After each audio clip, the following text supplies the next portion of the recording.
Como no poema do Carlos Drummond de Andrade, quando o Plínio Marcos nasceu, um anjo bom lhe disse: vai, Plínio, vai ser coche na vida.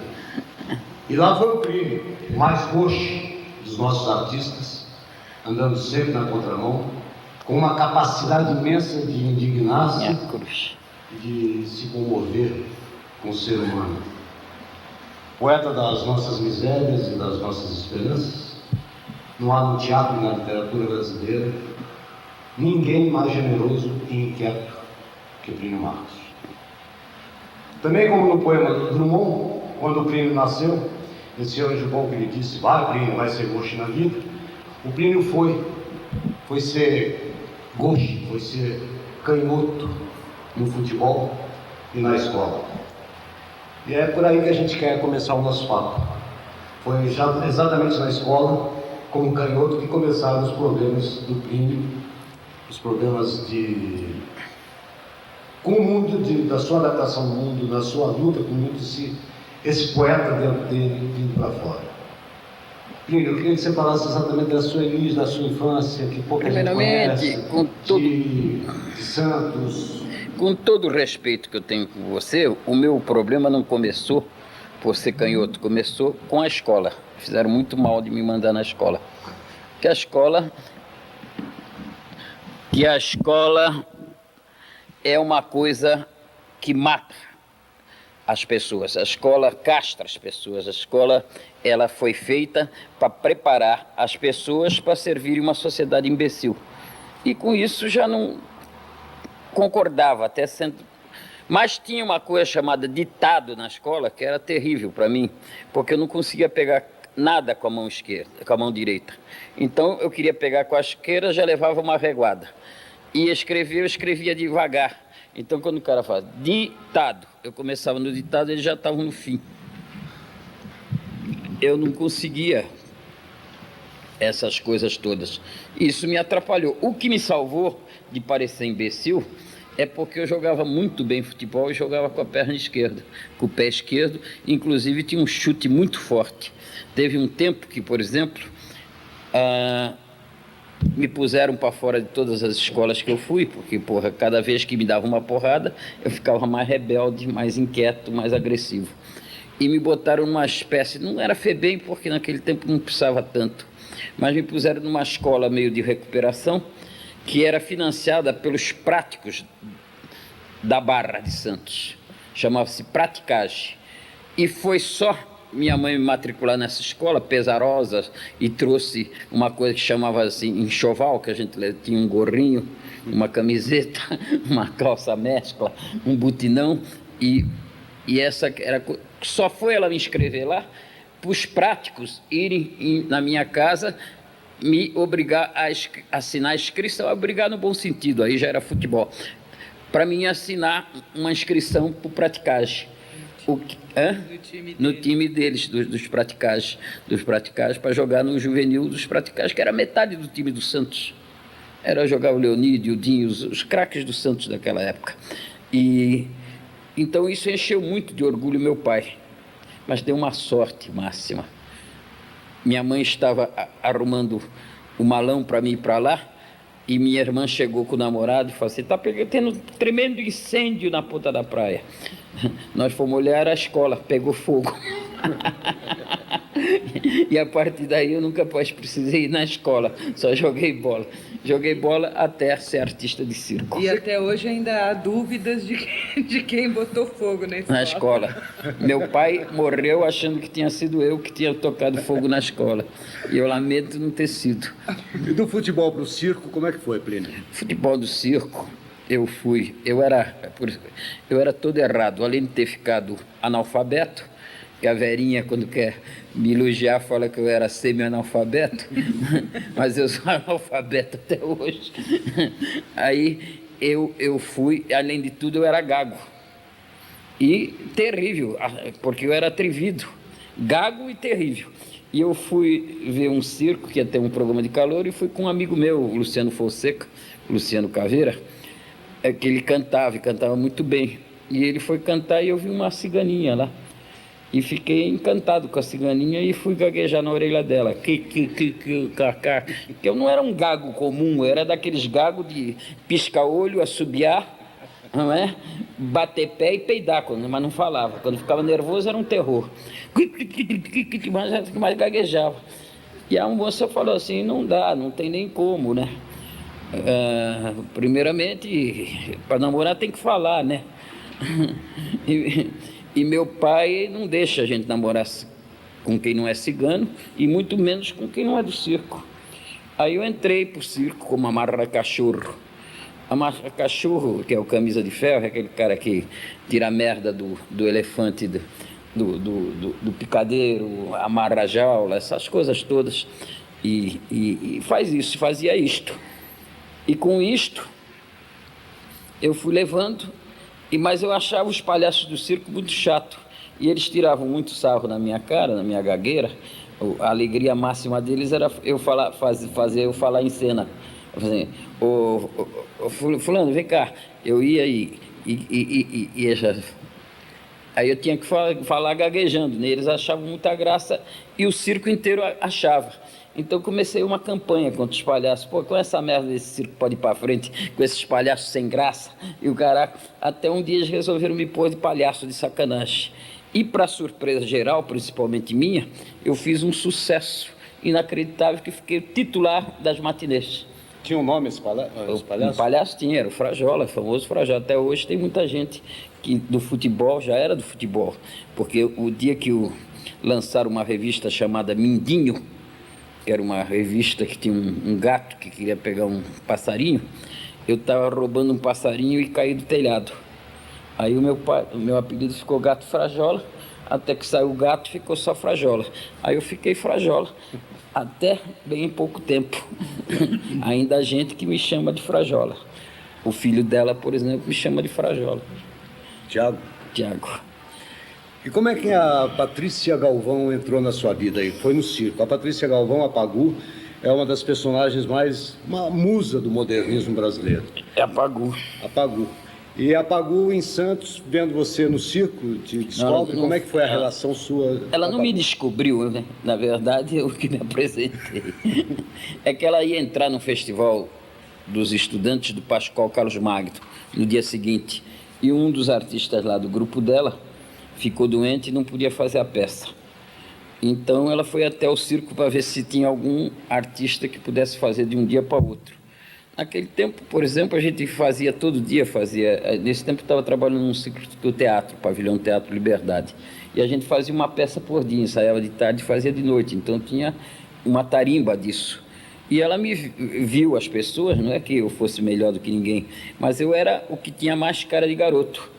Então, como era festival de estudantes, eles quiseram me botar dentro. Fomos ensaiar, era uma peça maravilhosa, que eu acho uma das geniais peças da dramaturgia brasileira, que é o Pluft e o Fantasminha. É maravilhosa essa peça, da Maria Clara Machado, essa santa do teatro infantil. E o papel meu era pequeno, tinha ao todo umas 10 falas, era o João Sebastião e servia gago, né? Porque era João Sebastião, Julião, era engraçado. E, deu uma passada, eu já sabia de cor o papel. Aí, como a Patrícia bebia muito, eu também bebia, fomos para um bar beber e ficamos amigos de infância. Um pouco antes, tinha acontecido um caso terrível no meu bairro. Um garoto chamado, nem lembro o nome do garoto, mas esse garoto era do meu bairro e foi preso e curraram ele dentro da cadeia. Ele, quando saiu, foi matando as pessoas. Quando as pessoas saíam, ele matava. Todos que comeram ele na cadeia. E quando prenderam ele, ele contou que tinham estuprado ele. Ele ficou... Isto me comoveu tanto, foi tão triste, foi tão angustiado, que eu escrevi a barrela. Olha, vocês notem o seguinte, eu não sabia escrever, mas a única forma de literatura que eu conheço, embora meu pai fosse uma pessoa que lesse muito, e gostasse de contar história, essas coisas todas, o que dava uma prática de contador de história, para mim mesmo gago, a pessoa achava muito engraçado um gago contando história, não é? Até um dia eu contei essa história aqui, numa palestra que eu fiz, e no final apareceu um cara e falou assim, o senhor foi gago? O senhor conhece alguma escola para gago? Eu falei, conheço, mas você não precisa de escola que você já gagueja tão bem. Que eu sempre tenho a impressão que escola é para isso, é para te piorar. Aí nós fomos fazer o espetáculo, fizemos o espetáculo, e nesse bar que a gente estava, eu peguei a minha peça, a Barrela, que ela sempre andava no meu bolso, toda amassadinha, e a Patrícia leu e falou assim, pô, essa peça, o diálogo dessa peça é violentíssimo. Era só palavrão, que eu não sabia palavras, eu sabia palavrão. Eu me lembro quando escrevi Os Dois Perdidos, 10 anos depois, a Cacilda Beck falou, que coisa interessante, você conhece 20 palavras e escreveu uma peça? Cacilda Becker, não era mais ninguém. Então, todas essas coisas foram feitas. E a Patrícia pegou e mostrou a peça para o Pascoal Carlos Magno. E o Pascoal Carlos Magno achou do cacete. Falei, porra, que a Patrícia tinha dito que o diálogo era tão bom quanto o Nelson Rodrigues. E o Pascoal ainda enfeitou mais. Falei, não, é melhor, é muito melhor, é um gênio. E tomou mais 50 pau da cidade. A cidade pagou 50 pau para 50 mil cruzeiros para ter um cara. Aí eu fiquei importante, pô, tinha direito de ser convidado para a festa de Granfino, mijar em aquário, essas coisas todas. Todo mundo achava engraçado. É um gênio, é um gênio. É um gênio. Sair no cruzeiro, sair não sei aonde. Então, e ficou. E a proibição? Foi imediata. O Pascoal mandou liberar. O Pascoal era uma pessoa generosa, um poeta, compositor de belíssimas músicas do cancioneiro brasileiro, essa coisa toda. Então foi maravilhoso, e ele era maravilhoso, mandou liberar. Mas naquele tempo a polícia era estadual. E o Pascoal voltou para o Rio, começamos a ensaiar com o Centro de Estudantes de Santos, e imediatamente foi proibido, e fizeram aquele auê, porra, e já vieram com essa porra, que eu era analfabeto e gago, mas ele, além de tudo, é comunista, foi o Partido Comunista que escreveu a peça para ele, que eu passei sempre, por exemplo, no começo era o Partido Comunista, que eu respondia, porra, por que eles não escrevem uma peça para o Carlos Prestes, então? Tem que escrever para mim, que não sou do partido. Depois, casei com a Valderez, passaram a dizer que a Valderez que escrevia as minhas peças. Não é? Depois separei da Valderez, casei com a Verinha, passaram a dizer que a Verinha é que escreve minhas peças. Até eu falei assim, pô, eu sou o mais perfeito cafetão escritor do mundo. Eu sempre acho uma mulher que escreve as minhas peças todas no mesmo estilo. Porque as pessoas não compreendem que eu falava isto em relação a Valderez e falo isso em relação a Vera, porra. Elas tiveram sensibilidade de pegar e respeitar o meu estilo. Elas corrigem o português, mas percebem exatamente o meu estilo de escrever, então isso é preservado. E por isso eu não posso deixar de registrar isso, porque mesmo a opinião pública e a voz do povo é a voz de Deus, diga assim, é cafetão, filho da puta, não escreve nada. Sim, eu respeito esse valor que elas tiveram sempre. E foi assim que me tornei até um escritor. Mas você fez sucesso com a Barrela e daí escreveu uma outra, que é A Jornada de um Imbecil, né? Porque eu não tinha mais nada, absolutamente, para escrever. Ninguém... O que a Pagu fez com você? Ninguém entrava... Ninguém mais que eu conhecia ia para a cadeia tomando rabo. Então não ficava chocado, não tinha mais nada para escrever. E a Patrícia começou a encher o meu saco, que ela achava que eu tinha que escrever mais. Mas não tenho nada para escrever, não tenho nada para dizer, aliás, não sei o que dizer.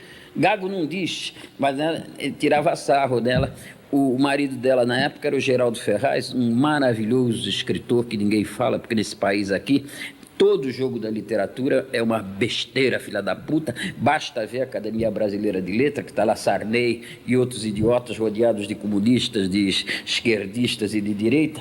Eles não falam do Geraldo Ferraz, que tem um romance que é do nível desses todos que representam a América Latina, que é o Doramundo. Romance maravilhoso. Mas eu tirava sarro, né? Fazia, pô, escrevia minha pecinha cheia de palavrão, vem o teu marido aí com essa porra, escreveu horas e horas estudando, escrevendo esta porra, ninguém lê, ninguém entende, cara. E eles ficavam putos da vida, então ela começou a fazer campanha para me escrever. Porra, eu não queria, não tinha nada para escrever, não queria ser escritor, a minha tendência era ser vagabundo mesmo, andar com circo, jogar bola, essas coisas. E ela foi fazendo coisa, e aí fez o Geraldo Ferraz ler uma peça para mim. E ele leu o Esperando Godot, que é uma peça maravilhosa, linda, uma das obras-primas da humanidade, mas, porém, difícil, né? Muito difícil a peça de ser entendida, principalmente por um analfabeto. Aí eu falei, porra, peça igual a essa, escreve um cacetal, porra, no mês. E ela mandou escrever. Falei, então escreve! E apostou que eu não escrevia. Aí eu escrevi. Escrevi uma peça chamada Chapéu em Cima de Paralelepípedo para Alguém Chutar. E quando eu estava tão em evidência que eu vendia papel. Eu falei, você quer trabalhar na minha peça? Custa tanto. Aí pus um elenco de... Tinha um gordão apaixonado que pagou uma puta nota para fazer o papel principal. Tinha o dono de bar que pagou. Pagou. E aí eu escrevi, foi um puta fracasso. Eu meti um defeito grave nessa peça. Quem está começando, nunca faça isto. Eu dei intervalo, as pessoas saíram para mijar e não voltaram mais.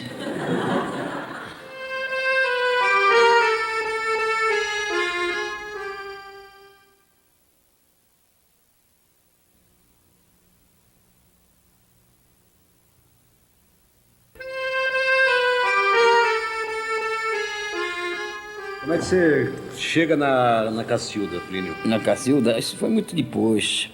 Eu viajava muito, que, por exemplo, quando o grupo da Patrícia, que nós não deixamos nada barato, né? A gente se vingou. Ela fez uma peça, ela ia ensaiar uma peça de vanguarda, que elas eram uma merda, chamada A Filha do Rasputin. E eles ensaiavam de madrugada. E a gente ficou esperando eles saírem para tomar lanche. Cagamos num cartucho e jogamos na cola, que é a cola de teatro é da mesma cor. Aí no dia seguinte eles pintaram o cenário deles com aquela cola. No dia seguinte, quando eles abriram o pano, aquela porra daquele cenário fedia. Era tão engraçado. As pessoas, um calor de Santos, 40 graus, e eles lá dentro. Foi a sua vingança? Foi a minha vingança. Merda com merda. Ela escreveu aquela merda, jogou uma merda em mim, eu joguei um balde de merda neles, né? Nunca, até hoje, eles não sabem que fui eu, né? O grupo deles. Eu conto em todo lugar, mas eles não sabem. E teve essa coisa. Aí ficou o grupo da Patrícia, que era um grupo muito bom, por acaso, tinha atores muito importantes, tinha os irmãos Mamberti, que são um sucesso hoje, tinha a Terezinha da Almeida, que é uma atriz muito respeitável, essa coisa. E a própria Patrícia, que era maluca, ela pegou a biblioteca dela, deu de presente para a Escola de Arte Dramática e todos se matricularam lá. E mesmo eu, eles querendo me levar, não pude entrar porque não tinha diploma. Entendeu? Eu fiquei fora. Aí então eu fui, porra, Santos ficou muito triste sem eles, porque a gente tinha uns grupos que brigavam de porrada. Era uma puta de um rolo, tinha 9 grupos, um era que queria ser melhor que o outro, na marra. Aí como a cidade começou a ficar triste, as pessoas começaram a ir para a Escola de Arte Dramática, eu fui ser camelô em São Paulo.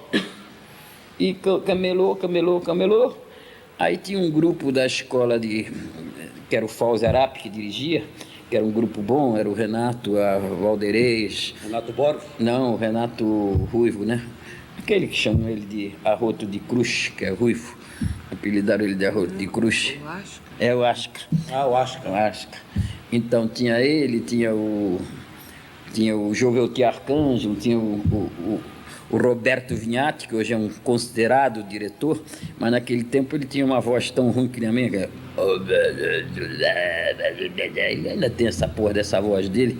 Aí eu botei ele de tartaruga de teatro infantil, que era uma voz boa para tartaruga. E outro dia eu fui num debate, ele começou a mexer o saco, falando, não, eu tenho uma fotografia sua vestido de tartaruga de peça infantil, portanto fique quieto, não encha o saco. É uma ameaça. Que é muito engraçado você pegar uma pessoa importante e falar: você foi tartaruga de peça infantil. Tá falando o quê?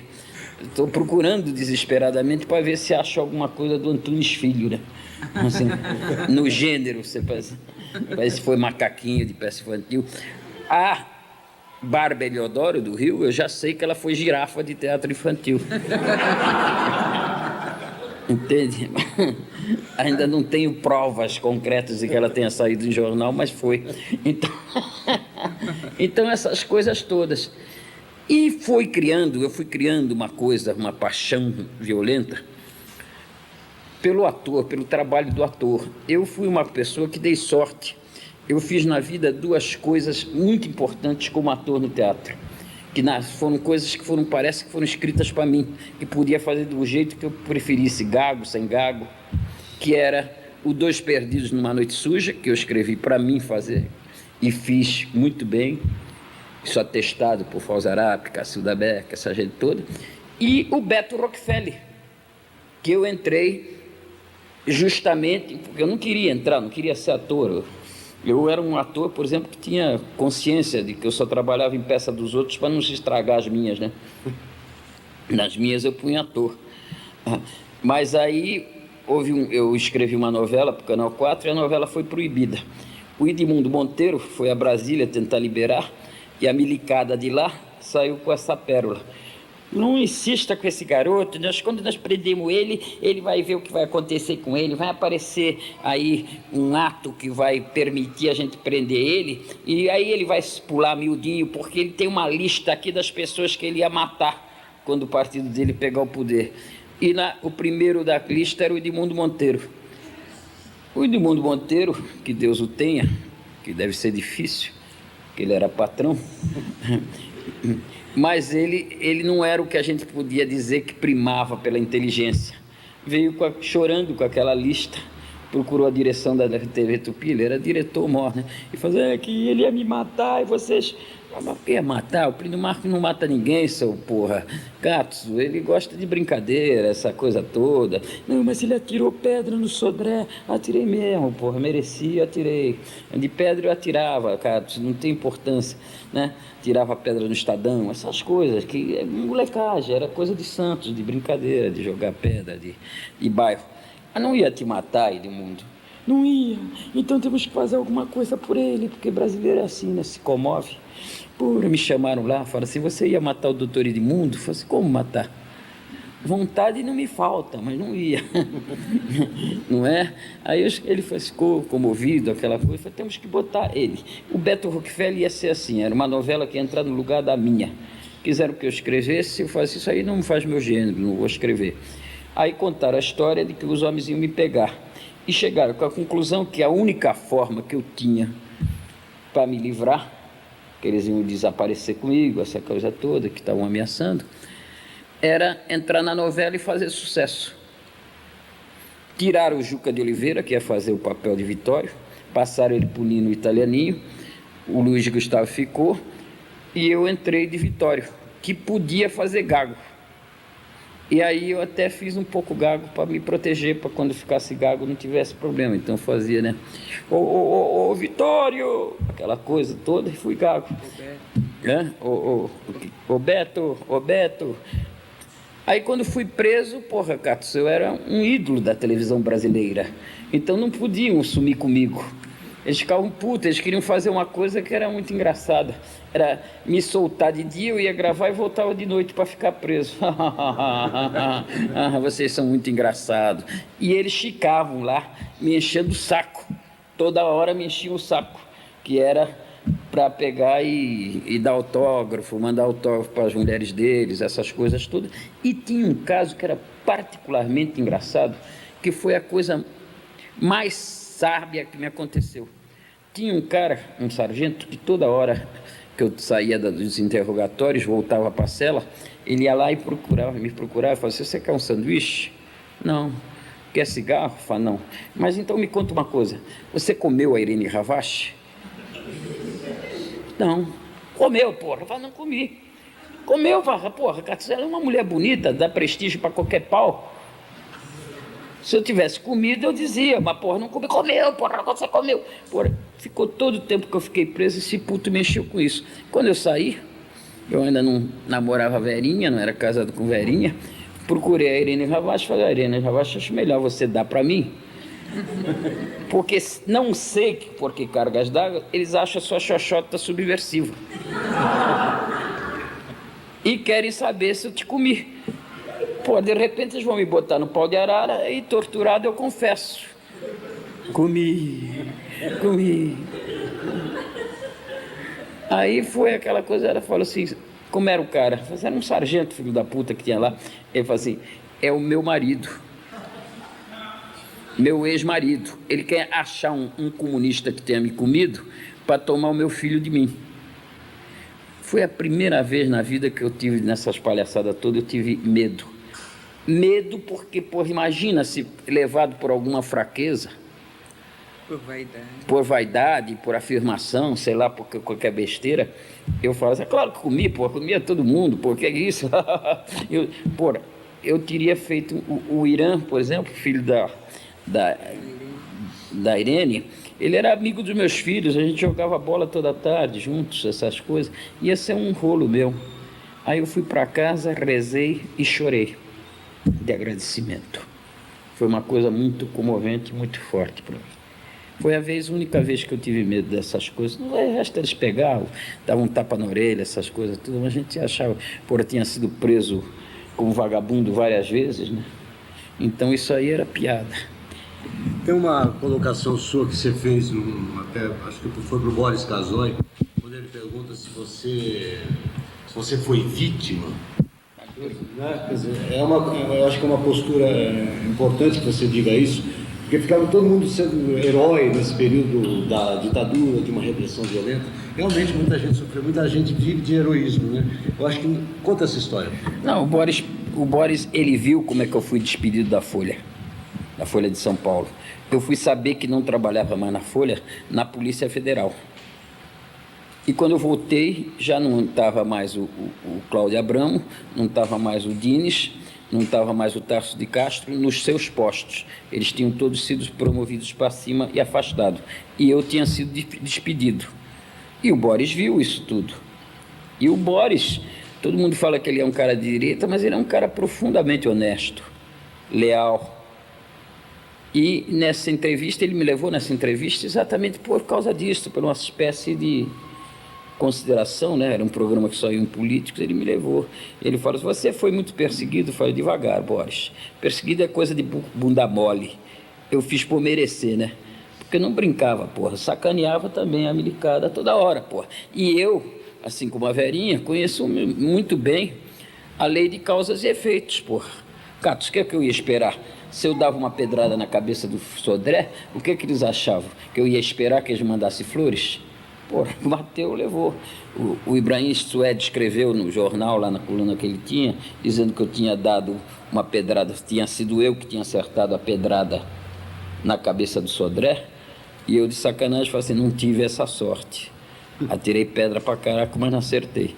E eles ficaram um pouco revoltados, essas coisas. Ficavam mesmo, mas o que ele queria?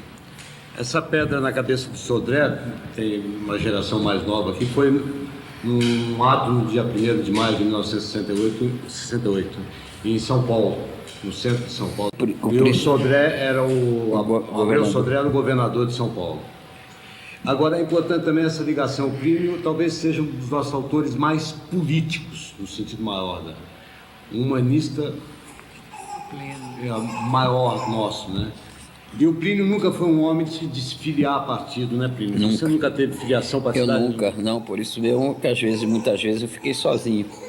Mas aprendi uma coisa, Oswaldinho, que quando você é uma pessoa firme nas suas posições, você tem muitos amigos, mas muitas pessoas anônimas que te ajudam. Então, por exemplo, Katsu, recentemente eu caí na rua com as pernas apodrecidas, negras, doendo pra caraca, não pegava nem mais morfina, só não amputaram as minhas 2 pernas de uma vez, porque a Vera chegou junto, me pegou na sarjeta e me levou pro hospital, pro Incor, onde eu fui atendido porque eu jogava bola, e joguei no time do Incor. e fui tratado. E nesta noite não amputaram minhas pernas porque a Vera interferiu, como uma leoa. Detalhe, isso foi em 1995. É por aí, né? 2 anos, sim. então não é um episódio recente. É recente. Não, e por causa do diretor Do hospital que pegou, mas antes do diretor aparecer, que a gente não estava achando, tinha uma besta japonesa lá, que olhou para minhas pernas e falou assim: ai, vocês não vão se assustar, mas acho que vamos ter que amputar as pernas. As duas, porra. Não vão se assustar, pô. Eu só consigo gaguejar, vai ficar melhor para vender livro, né? E a Vera pegou, queria matar o japonês. Vamos, filha da puta, você não vai entrar nem na sala de operação. Pegava morfina, a gente estava assustado, né? E ficamos assustados. Mas você veja que em todos os lugares a gente teve sempre muitos amigos e sempre fomos bem privilegiados pela previdência divina. Eu, a Vera. E não tem essa coisa, você não consegue ficar num lugar, nem eu, nem a Vera, conseguimos ficar num lugar onde não é o tempo da gente ficar naquele lugar. Nem emprego, nem porra nenhuma. Agora a Vera foi extremamente sacaneada e tinham pessoas até de grande luz, amigas dela, que diziam: isto é necessário para você dar um passo à frente.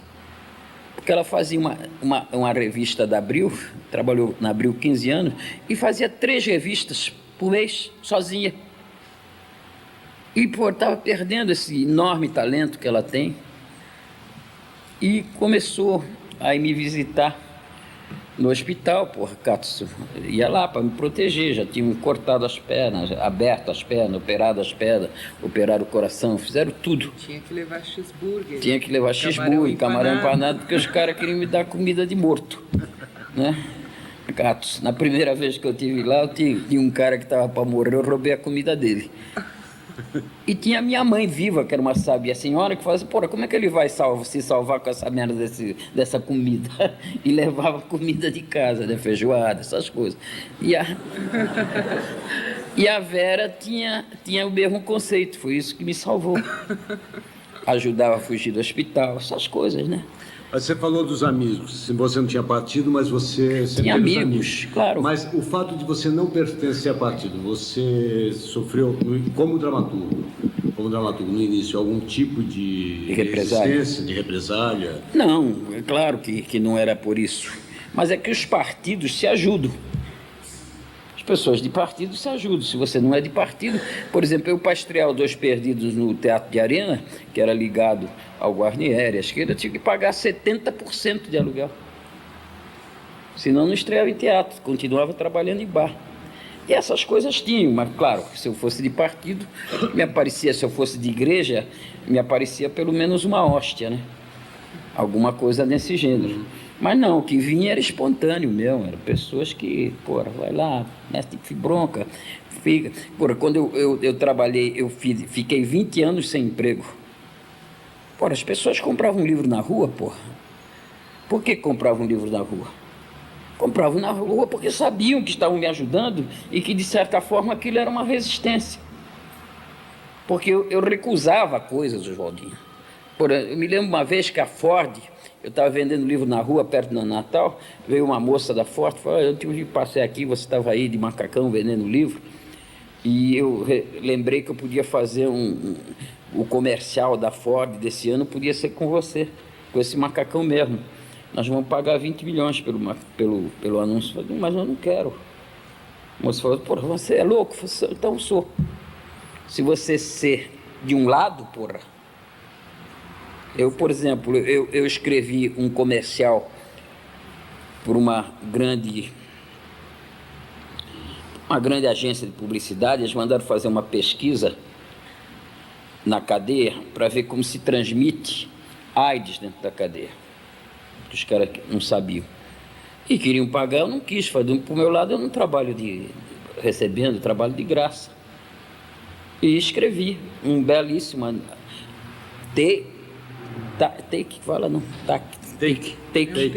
um take, eu mesmo gravei, eu fiz e passou em todas as cadeias do Brasil, em que eu dizia, começava o discurso: Plínio Marcos, bandido também, e todo mundo aplaudia. que eles estavam entendendo a linguagem.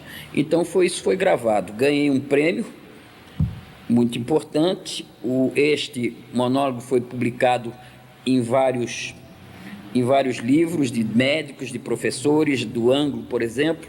A Verinha está catando isso também, que eu perdi, que não tem, ela está catando. Talvez domingo a Graça Bergman nos leve um, para ela pôr no livro dela. E essas coisas todas. Então, essas coisas eu não cobro, não preciso desse dinheiro. Não quero esse dinheiro. O dinheiro que for para pagar, para mim lutar para o meu lado, eu não quero, porra. E do lado deles, para anunciar o lado deles, também não quero. Isto em 45 anos de profissão. 40 vai ser de dramaturgia, que ela vai pegar e juntar tudo num livro. O livro vai ser dela, é claro. Mesmo porque tem que elogiar algumas coisas e não fica bem elogiar ela, né? Mas, em 45 anos de profissão, eu nunca reneguei o meu lado. Eu tinha uma cláusula de contrato com a Tupi, quando eu gravei as novelas lá, que eu não seria forçado a falar coisas que fossem consideradas contra os meus princípios. Eles tiveram que assinar, porque senão não assinava contrato. Não há nenhuma possibilidade de eu trabalhar contra o meu lado, contra as coisas que eu acredito. E ajudei muita gente a fugir. Eu vinha muito em Belo Horizonte, que o PCdoB dominou um pouco a universidade, e eles pegavam e mandavam pessoas embora do Brasil, que estavam pedidas, embora do Brasil com dinheiro da faculdade, depois tinha que repor. Eu vinha em Belo Horizonte, fazia show para eles, mesmo não sendo do partido, mas, porra, não queria que ninguém ficasse preso, e ia embora, porra. Cato, você não recebia nada e assinava recibo. Eram os cachês mais caros, acho que ganhava mais do que sei lá quem. Até Roberto Gil e Caetano em festa de Natal da prefeitura do Rio. Então, todas essas coisas. Mas neste meio tempo, nessa coisa toda, eu fui ganhando um grande respeito por um homem vocacionado. Eu sentia que tudo que aconteceu comigo era próprio da vocação. E sabia que eu não fui um excelente palhaço, que depois eu me destaquei, trabalhei na televisão como palhaço, comecei a ir para frente, ainda garoto. Do circo eu fui direto para a televisão, porque eu tinha uma vocação que a maioria das pessoas não tinha. Então essa paixão que eu tinha pelas minhas coisas chama-se vocação. E vi artistas com uma vocação inacreditável. Artista tem momentos que sofre mais que a mãe do porco espinho na hora do parto, né? E eu vi, por exemplo, um homem de 80 anos de profissão, o Procópio Ferreira, por exemplo, ele trabalhando até o seu último sopro de vida, ele trabalhava para ser ator. O Procópio tinha coisas engraçadas, porque ele andava, de repente ele sumia, ninguém achava mais o Procópio. Onde está o Procópio? Cadê o Procópio? Então, ele andava pelo interior. Ele tinha uma peça de 40 atores, que era o Deus de Pague, ele fazia sozinho, ele fazia tudo. Fazia o padre, fazia o marido, fazia o corno, fazia tudo ao mesmo tempo, e era brilhante, porque ele era brilhante. Fazia outro que era uma merda da peça, Essa Noite Choveu Prata. Ele andava para lá e para cá, era um monólogo que ele fazia sensacionalmente. E tudo isto eu fui vendo. E o Procópio tinha coisas, porque ele tinha uma presença de espírito quase igual a da Vera. Ele saía de cada sinuca. Uma vez ele foi estrear uma peça em São Paulo, já velho, coitado, e ensaiaram uma peça bonita, um enredo, que não sei porque a televisão não aproveitou, que era, ele estava no gabinete dele, que naquele tempo o cenário se chamava gabinete, era só um quarto, e entrava o galã, e o Procópio falava assim: foste tu. Desonraste minha filha, hás de morrer. Abria a gaveta, puxava um revólver e pum, matava o galã. Bem bolada, né? Ensaiaram, ficou tudo bonito. Aí chegou na hora de começar o espetáculo, campainha, o teatro a 3 de alto, todo mundo lá se pendurando pelos picos para não cair, né? Se agarrando lá, e o Procópio em cena com aquela pose que ele tinha. Nisto, toca terceiro sinal, abre o pano, entra o galã, Procópio fala: foste tu, desonraste minha filha, hás de morrer. Abre a gaveta, não tem revólver. Porra, o Procópio olha para um lado, não vê pau, olha pro outro, não lê, não vê faca, vira pro contra-reca, mas óbvio, mata ele, mas com quê? Mata ele. Por o Procópio vai ficando nervoso, que ele era nervoso, era bravo pra caralho. Avança pro galã e dá um pontapé na bunda dele e fala assim, morre! O cara que não era fácil botou a mão no coração e foi caindo. Ai, ai, ai, ai. Aí virou pro público e falou assim, morro sim. O sapato dele estava envenenado. E morreu. Esta figura, com 80 anos de teatro, ele vira e mexe, me procurava. Quando ele ia para São Paulo, estava em São Paulo, ele ia no Gigeto, que eu e a Vera paramos no Gigeto há 20 anos, acho. Já estamos lá de graça, desde os tempos da miséria total. Os restaurantes também ajudavam a gente. Deixavam eu vender livro dentro do restaurante e davam de comer para a gente. Que muita gente ficava puta, esse filho da puta fica vendendo livro na rua, descalço, de chinelo, e depois vem comer no Gigeto, que é caro. Pô, mal sabia ele que a gente comia de graça lá. Até hoje. Até hoje, eu e Vera. Eu, Vera, o filho dela, os meus filhos, alguns amigos, essa coisa toda, come tudo de graça lá. Você não, que você não pode engordar, você é artista, não pode engordar. Mas aí tinha essa coisa maravilhosa. Aí o Procópio ia lá e fala assim, eu quero que você escreva a vida de Procópio e seus amores. Eu falo, porra, Procópio, eu não vou falar mal de mulher morta, caraca. Como não vai falar mal de mulher morta, porra? Você pode falar mal de mim e bem dela. Eu cafetinei ela, eu fiz e aconteci, porque ele era vaidoso pra cá. Mas não vou fazer isso. Aí, um dia, toca o telefone, a Cacilda, a Bibi, me telefonando, falando assim, porra, Plínio, papai está no hospital, entre a vida e a morte, eu não posso parar o espetáculo no Rio, e ele está sozinho lá, e ele gosta tanto de você, porque você não dá para você ver ele. Aí eu fui, cheguei lá, já cheguei um pouco tarde, devia ser umas 9 e pouco, o médico não queria... Vai filmar? Filma desse lado que eu tenho dente.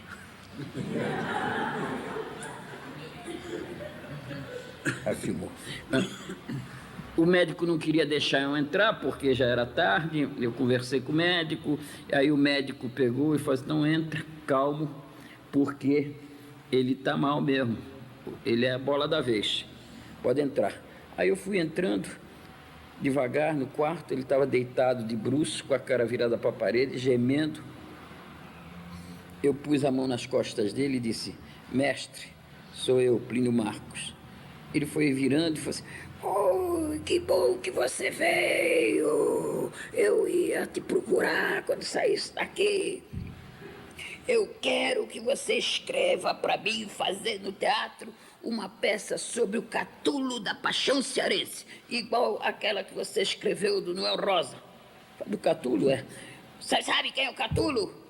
Sei, aquele da... A lua nasce por detrás da verde mar. Ah, não! Esse filho da puta roubou! Esse é do João Pernambuco! Ele fazia, mas roubava! A dele é essa aqui! Cabocla do Caxangá, minha cabocla, vem cá! E começou a cantar. Entrou aquela enfermeira que traz aquelas comadres, o cara mijar deitado, para pôr ele lá, e ficou olhando, espantado. Entrou uma que dava injeção para ele dormir, começou a vir um médico, aí começou a ouvir risadas lá dentro do quarto, veio outro médico, daqui a pouco tinha muito mais gente do que aqui.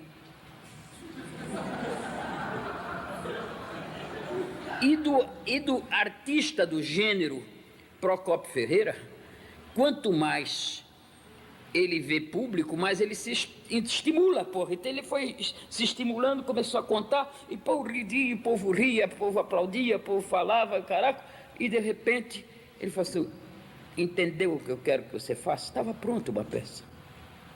Ele fez, né, o espetáculo? Fez o espetáculo, ele não precisava de nada, de autor, nada, porra, ele era um ator nato, que é o verdadeiro artista do teatro. Aí todo mundo aplaudiu, ele piscou o olho para mim, foi deitando. Eu pus a mão nele e falei, tá, obrigado, mestre. E fui saindo, todo mundo foi saindo.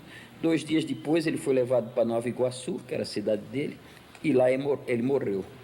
Esse era um ator que até o último momento da vida dele, ele estava apaixonado pela profissão dele, querendo fazer espetáculo. A Cacilda era uma mulher do gabarito do Procópio, com a mesma vocação.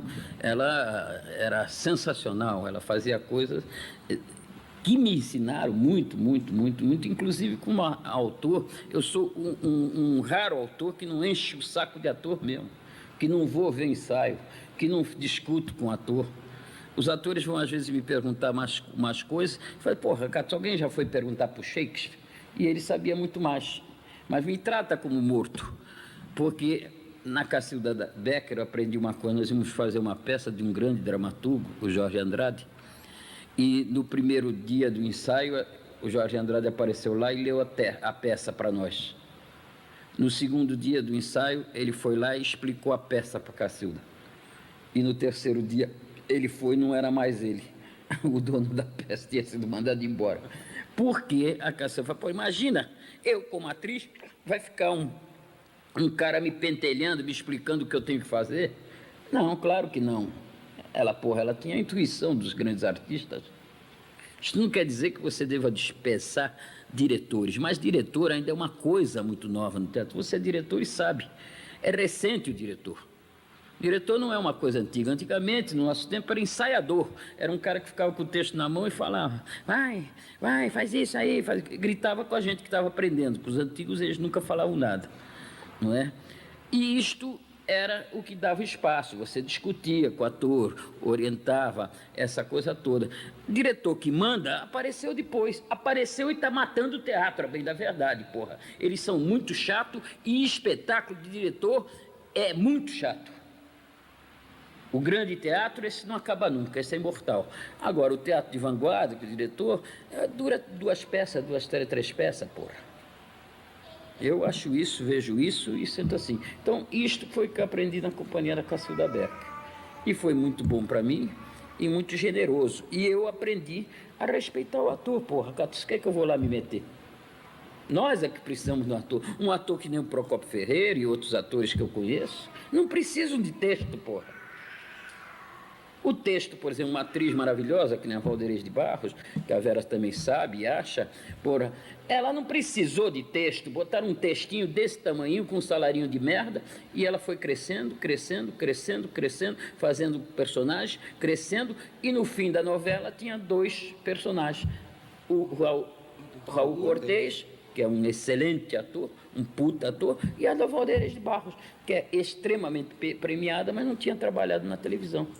Que é no Rei do Gado, que acabou. Que é o Rei do Gado, que ela fazia, como é? Judite. E é uma atriz que inteligente, que fala assim, porra, eu fiquei com medo que eles me dessem prêmio de revelação de atriz. Por causa que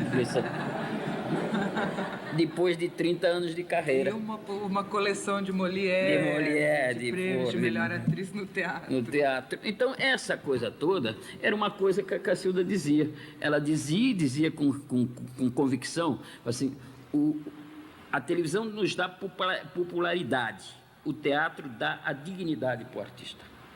Porque o teatro não tem brinquedo, é ali. Na televisão você para e começa de novo. É gravado, mas o teatro não. O teatro, ou você é bamba mesmo ou está arrebentado. Você prepara o seu papel ou está arrebentado. Você está falando da Dois Perdidos numa Noite Suja. A estreia de Dois Perdidos foi no bar ali da Galeria Metrópole em São Paulo, que tinha um bar em São Paulo chamado Ponto de Encontro nos anos 60, que tinha muitas sessões de jazz. Naquela época o próprio Raul, que você lembrou, fez o Albi, uma peça que na época não era tão conhecida, do Eduardo Albi, o História do Zoológico. E você acabou estreando lá e depois foi pro... Foi uma história também bonita de solidariedade humana, porque eu tinha trabalhado na Tupi e não tínhamos como fazer, não tínhamos nenhum puto de um tostão para fazer peça nenhuma.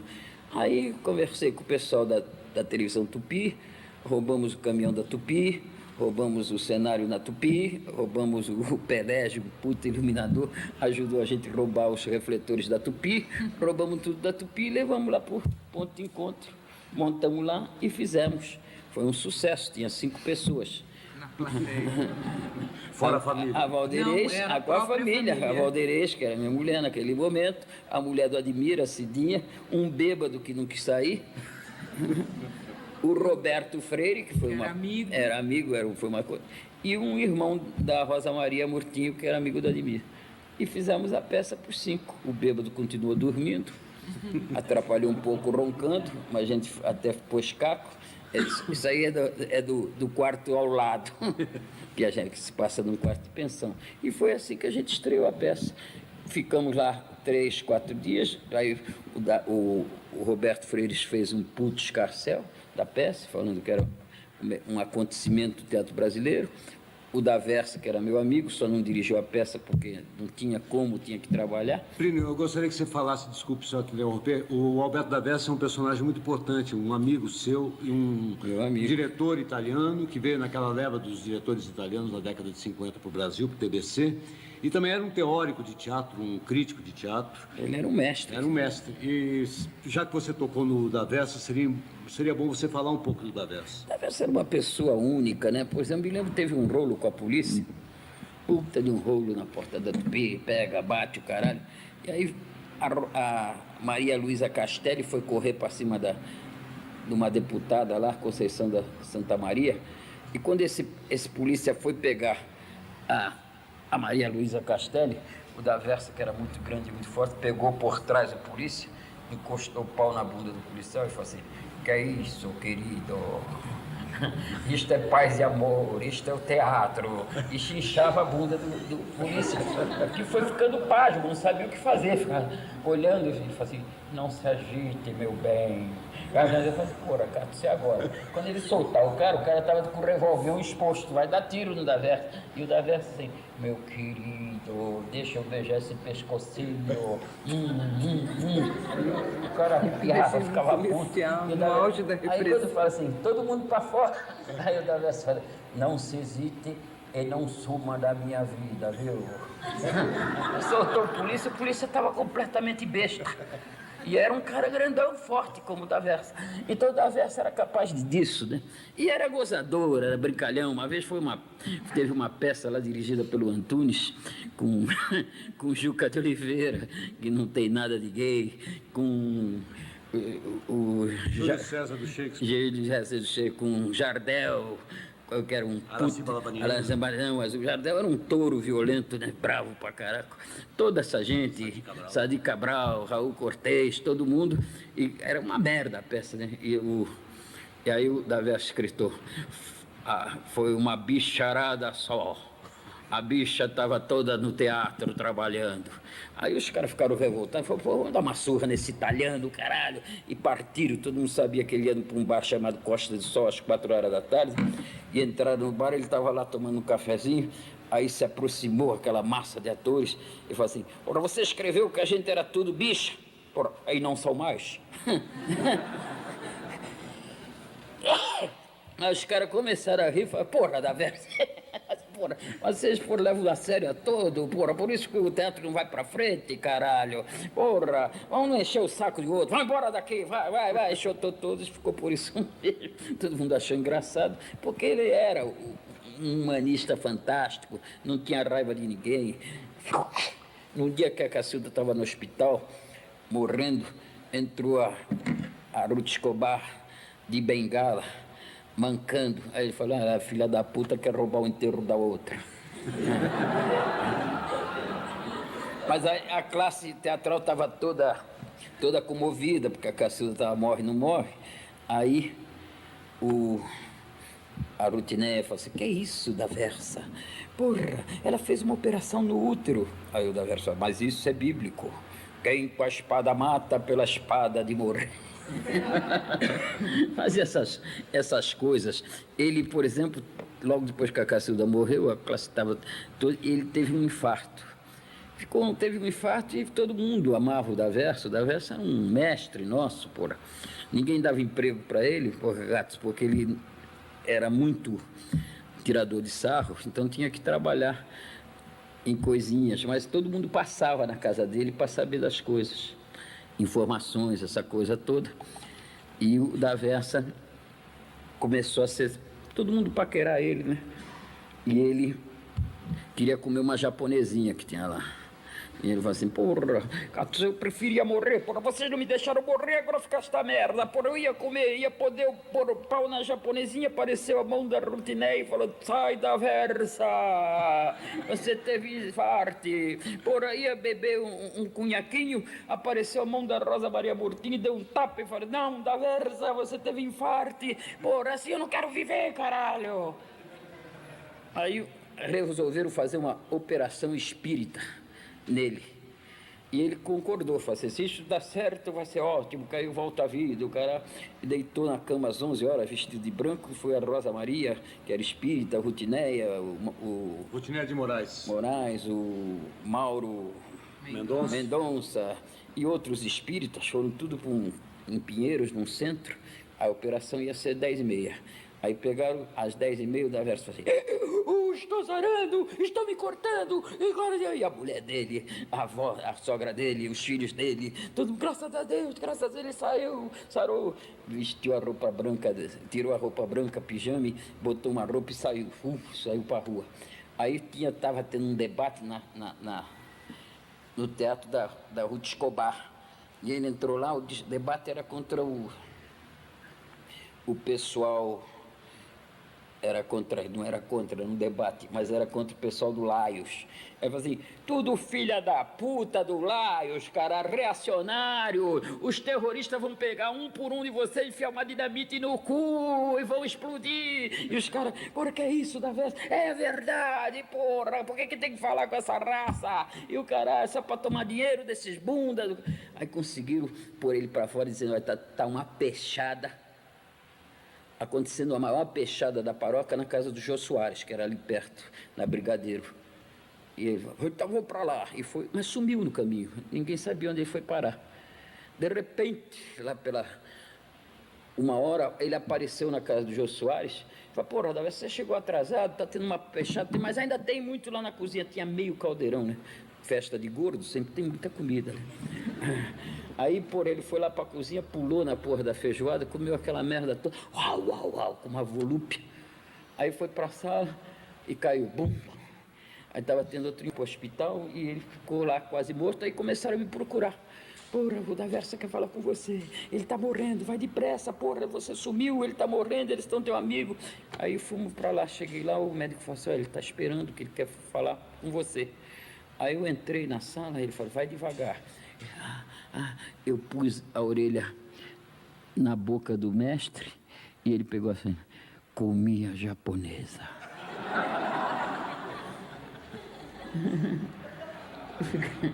Você vai fazer o quê? Saí, neste meio tempo ele morreu. Aí todo mundo veio, quais foram as últimas palavras do mestre? Os mais íntimos eu falei, ele falou, comia japonesa. Ah, porra, tu não escutou, porra, ele não ia falar isso na hora da morte dele. Porra, mas é isto que ele ia falar, uma pessoa que ama a vida só podia falar isso. Não pude falar geral, eu falava quando vinham as filhas dele, o que o papai falou? Eu falei assim, eu não escutei. Porra, você não escuta, porra, numa hora dessa. Ele deve ter falado alguma coisa importante. Eu falei, mais importante que isso não existe, né? Comia japonesa. Eu tenho 3 filhos, 4 netos, que são um enteado, que é o filho da Vera, que são pessoas de uma generosidade. Eu fiquei tão contente, cheguei aqui, eu tenho um filho, o Kiko, quando ele saiu do exército, ele saiu muito puto da vida comigo, porque eu fui lá visitar ele, um dia que ele foi preso, e o cara falou assim, em que companhia está o seu filho? Eu falei assim, tá aí dentro. E os caras ficaram putos da vida. Então ele falou, pô, rapaz, não vai me visitar mais, falando essas coisas todas, né? Aí quando ele saiu do exército, ele me procurou e falou assim, pô, rapaz, eu tô precisando fazer cursinho. Eu falei, o que, porra, tu sai do exército, entra no cursinho e fica louco.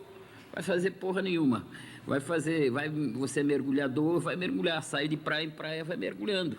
Porra, eu vou viver de quê? Não se preocupe com isso, porra.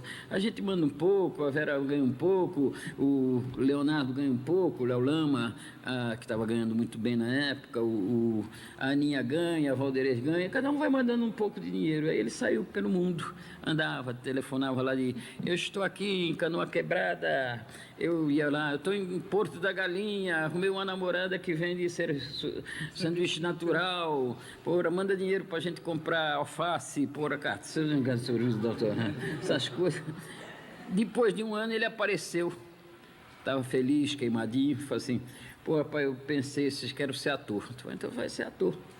Fez um teste na companhia da Célia Helena e ganhou o papel principal, né? Aquelas coisas. Fez o papel, porra, foi indicado para melhor ator, aí fez mais uma peça, mais outra peça, aí convidaram ele para fazer um papel principal num filme, aí ele parou, pensou, procurou a gente lá em casa e falou assim, pai, eu não quero ser de teatro. Teatro é muito chato, porra. As pessoas são chatas, ficam concorrendo uma com as outras, uma quer pegar o lugar da outra, não é isso, porra. Bom, então o que você quer? Eu queria fazer biologia marítima, mas demora pra caramba, vai ficar 5 anos. 8 anos, parece. Era um tempão, ele ia sair com 28 anos. Eu falei, mas que diferença faz sair com 28 ou com 10? O importante é que você faça aquilo que seja a tua vocação. Vai lá. E ele foi, e foi levando, ia levando. Até um dia ele me telefonou e falou assim, pai, vou te dar uma boa notícia. Eu acho que eu vou ser o goleiro da seleção universitária de Taubaté. Eu falei, porra, que boa. Que bom, você procura o treinador do Taubaté, que é o professor Teixeira, e fala para ele que é meu filho e ele vai te botar para treinar. E com certeza tu vai pegar, porque tu não pode ser pior que o goleiro do Taubaté, porque eu tinha visto esse Taubaté jogar um dia, era um time ridículo, vai lá. Aí ele pegou e falou assim, porra, mas é verdade, claro que é pra ir, porra, eles vão te dar uma grana que vale uma bolsa, porra. Pô, você tem que saber que eu tô pagando tua escola sem reclamar, mas tem um detalhe, né? Ter filho no colégio é pior que ter amante argentina, porra, vai lá. Aí ele foi, não, ele ia. Aí quando faltava... Olha para lá que sai sair no retrato. Quando ele faltava 2 dias para ele ir para a porra do treino, caiu da motocicleta e quebrou o braço. Aí não podia ir, né? Aí a minha filha falou assim, pô, ele se jogou. Mas como se jogou, Aninha? Pô, você ficou louca, porra? Ele ia querer quebrar o garra, papai, você acha que ele ia querer ser jogador do Taubaté, porra? com aquele pessoal lá fajuto. Mas ele ia ser da seleção universitária. Pai, eu fui ver um treino dele, eram mais de 100 meninas gritando, vai nessa, amor, pega essa, amor. O apelido dele lá era Amor. Ele vai nessa, amor. Porra, Catos, aí se formou. A vocação dele pro futebol era essa, né? E aí ele se formou em Biologia Marítima, saiu por aí, foi ficar numa ilha chamada Trindade, ficou lá 4 meses, ele e mais um outro cara salvando tartaruga, não ganhou um puto de um tostão, mas salvou 2 tartarugas. Eu tô contente, eu tô feliz. Agora arrumou um emprego de Biologia Marítima. De biologia mais guia ecológico, vai pelos lugares. Ontem nós descemos aqui, veio um cara e falou assim, pô, eu fui numa caravana agora recentemente para Machu Picchu, o guia era o teu filho Kiko, porra. Foi o Ricardo. O Ricardo tava lá, o Ricardo lá, tá lá. O guia era o teu filho. De noite chegamos tá lá, ele muda de lugar, ele é mutante. Ele pensa que mutante é isso, vai mudando de lugar. Chegamos de noite no teatro, apareceu um cara cinegrafista da televisão, falou, porra, sabe quem é um puta de um amigo meu? O teu filho, o Kiko, porra, ele namora uma moça da minha rua, não sei o quê. Então, todas as pessoas gostam muito dele, assim como gostam do Léo e da Aninha, mas o Kiko é especial. Agora ele está em Fernando de Noronha, arrumou uma moça que contratou ele para fotografar tubarão. Falei, porra, que tubarão, cara? Assim, quando o tubarão olha para você, você faz o quê? Se ele sorriu, eu sorrio. Então tá lá, feliz da vida, já ameaçou, não para mim, mas para a mãe já ameaçou de não voltar mais, de ficar em Fernando de Noronha, que é um paraíso. Então ele vai indo, tem uma filhinha maravilhosa, todos têm filhos, todos não tinham emprego. Eu falei, então vou dar as peças para você. Ou seja, distribuir as peças para as meninas e para os filhos. E para Valderez, ganhou a Madame Blavatsky. A Verinha ganhou todo o direito de fazer essa coisa aí. O filho da Verinha, a Verinha, eu tinha uma peça que tinha saído, que todo mundo tá gostando pra caralho, que é o anão, o assassinato do anão do caralho grande.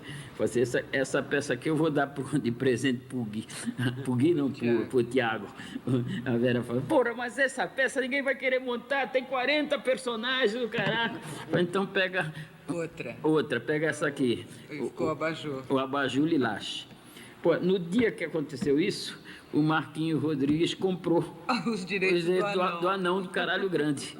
Pô, aí a Vera falou, porra, então fica com essa também, ficou com essa. E aí ele começou tudo, falou assim, porra, eu tenho que ir para a Inglaterra, não sei o quê, mas porra, um colégio, uma excursão, mas não tenho dinheiro. Falei, porra, tenho os 4,5 pau, cara, que é a cota do leite. 3 para gastar na viagem e um para levar. Aparece então, sempre aquele então que fica, precisa. Né? Então vamos, cada um fica com uma peça. Você não tem nenhuma peça em seu nome? Atualmente? Sobrou alguma? São alguém não tantas, quis? mas porra, quando sai a gente dá. Que nem né? o anão? O anão é difícil, né? Mas sempre tem alguém que quer a peça e vai pegando. E ela vai sendo distribuída. A Viri tem uma peça, que é do Kiko, que é o Dois Perdidos numa Noite Suja, que é a filha do Kiko. Tem o Léo, tem o filho dele, que pegou das máquinas para, e a Balada de um Palhaço, que estão ameaçando de filmar lá em São Paulo também. A filha da Aninha, e a Aninha tem a Navalha na carne. E tem a pequenininha, a caçulinha lá, a caçulinha não, uma das pequenas, né, a Catinha. A Catinha que está lá em Santos, ela tem o direito da... Acho que é Mancha Roxa, uma dessas aí, não lembro. De qualquer maneira, o que entrar vai para eles. Vai para eles. E nós vamos vivendo, né? Vamos levando. Deus provê, né? Deus provê.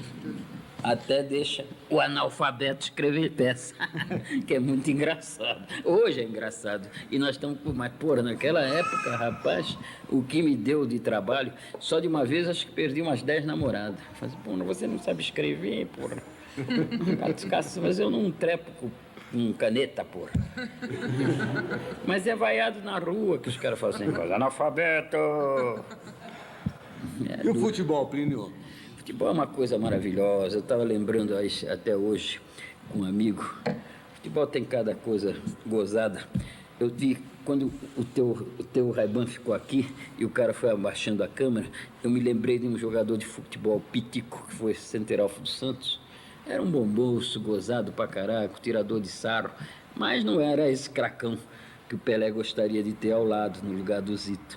Então o Santos foi obrigado a vender ele para o América de São José dos Campos. Dos Campos não, São José do Rio Preto.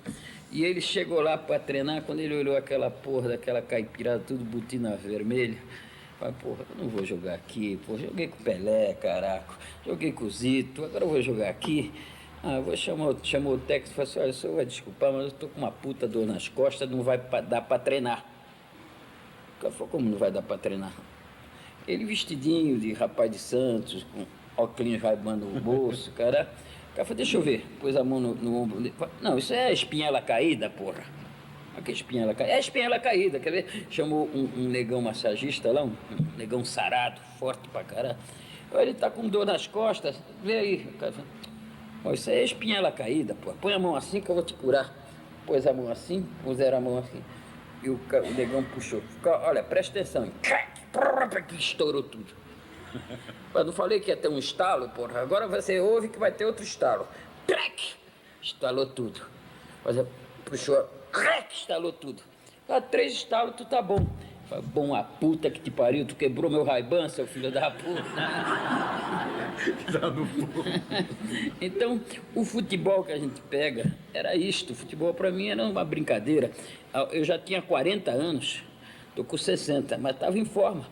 Fomos jogar com um time de Campinas e eles levaram uma porção de jogadores da Ponte Preta, do Guarani e da seleção brasileira. Levaram o Carlos, goleiro, levaram o Tobias, que era do Corinthians, goleiro do Corinthians, levaram o Juninho, e puseram, porra, e nós, tudo já coroa, falou, não, mas não vamos perder, vamos chutar até a alma deles. E começamos a jogo lá em Campinas, meio-dia, porra, na Faculdade de Educação Física, e o jogo acabou 2-2. Eles queriam me contratar para jogar na Ponte Preta. Eu não quis ir, porque, porra, Antes da Ponte Preta cair para a segunda, antes de terceira cair a divisão. divina, que tinha lá, estavam todos eles lá, Julinho, Estevão, tudo lá. E aí eu falei, não, isso não joga. Então eles tinham um time que era uma seleção brasileira, que jogava pelo interior de São Paulo, o Sentimento. Um time bonito, só tinha craque, só jogava craque. E eu era o ponto esquerda titular desse time. Me lembro uma vez que até veio uma bola, a bola vinha vindo, estava chovendo pra caraca, a bola vinha vindo pesada pra caraca, eu falei, essa bola vai bater na minha cabeça, vai me afundar o pescoço. Não vou botar a cabeça nessa bola, mas pensei também, se eu não botar, vão xingar pra caraca. Aí fiquei vendo, a bola passou aqui, eu não pus a cabeça, todo mundo já ia xingando, e o caramba, passou no peito, passou, daí eu levantei o joelho, bati de joelho nela, entrou. Oh!